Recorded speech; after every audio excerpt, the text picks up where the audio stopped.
नमस्कार सर्वांना. आपल्याला आज मी स्वामी समर्थ प्रकट दिनानिमित्त एक अत्यंत पवित्र आणि लाभदायक साधना लिखित नामजप कसा करावा हे सांगणार आहे. आजच्या या व्हिडिओमध्ये आपण जाणून घेऊया की श्री स्वामी समर्थ महाराजांच्या कृपेने लिखित नामजप करण्याची पद्धत कशी साधली जाते आणि त्याचा आपल्या जीवनावर कसा प्रभाव पडतो. त्यामुळे हा व्हिडिओ शेवटपर्यंत नक्की पहा. श्री स्वामी समर्थांचे नामजपणे फक्त उच्चारणे नाही, तर त्याला मन, वचन आणि कर्माने अनुभवणे हीच खरी भक्ती आहे. लिखित नामजप म्हणजे आपल्या हाती एक तुळशीपत्र किंवा पान घेऊन किंवा कागदावर ओम श्री स्वामी समर्थाय नमः या पवित्र मंत्राचा जप करणे. शास्त्रानुसार लिखित नामजपामुळे मानसिक शांती मिळते, लक्ष एकाग्र होते आणि जीवनातील अडचणी दूर होतात. ही साधना केवळ श्रद्धेने केली तर ती अत्यंत फलदायी ठरते. लिखित नामजप करण्यासाठी सर्वप्रथम आपल्याला शांत वातावरण तयार करावे लागेल. तुम्हाला हा लिखित नामजप करण्यासाठी काही नियम पाळायचे आहेत. आपल्याला या लिखित नामजपासाठी एक स्वच्छ खोली लागणार आहे. तर तुम्ही शक्यतो देवघरामध्ये बसूनच हा लिखित नामजप करायचा आहे.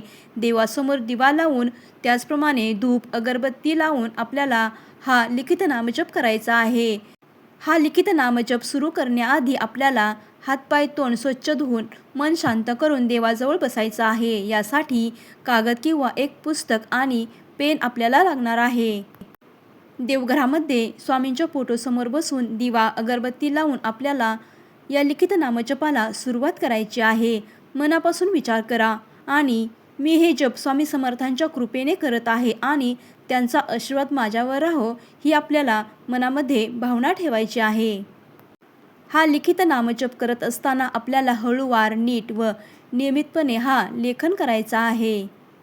प्रत्येक ओळीमध्ये ओम श्री स्वामी समर्थाय नमः असं लिहायचं आहे.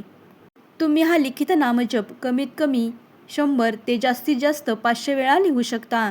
लेखन करताना मनात श्री स्वामी समर्थांची कृपा आणि प्रेम भाव ठेवा. श्री स्वामी समर्थ महाराजांचा प्रकट दिवस हा अत्यंत पवित्र दिवस मानला जातो. त्यामुळे तुम्ही आजपासूनच लिखित नामजपाला सुरुवात करा. जप करून झाल्यानंतर स्वामींना प्रार्थना करा. स्वामी समर्थ मला मार्गदर्शन करा, माझे मन शुद्ध करा असं आपल्याला स्वामींना सांगायचं आहे. लिखित नामजप पूर्ण झाल्यावर कागदावर हलकी प्रार्थना करून दिवा समोर ठेवून 5 मिनिटे शांत बसावे. हे नियमित करत राहिल्यास जीवनात अनेक सकारात्मक बदल दिसतात. मन अधिक शांतीपूर्ण आणि स्थिर होते. भावनिक संतुलन राखता येते आणि नकारात्मक विचार कमी होतात आणि सकारात्मक ऊर्जा वाढते. स्वामींची कृपा आपल्यावर सदैव राहते.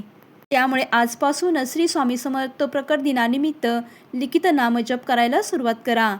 आपण हे साधे नियम करत राहिलो तर जीवनात सुख, शांती आणि आशीर्वाद नक्कीच येतात. श्री स्वामी समर्थ आपल्यावर सदैव कृपा करो आणि आपल्या सर्व अडचणी दूर करो ही स्वामींना प्रार्थना. जर तुम्हाला हा व्हिडिओ आवडला असेल तर लाईक करा, शेअर करा आणि सबस्क्राईब करायला विसरू नका. जय जय स्वामी समर्थ.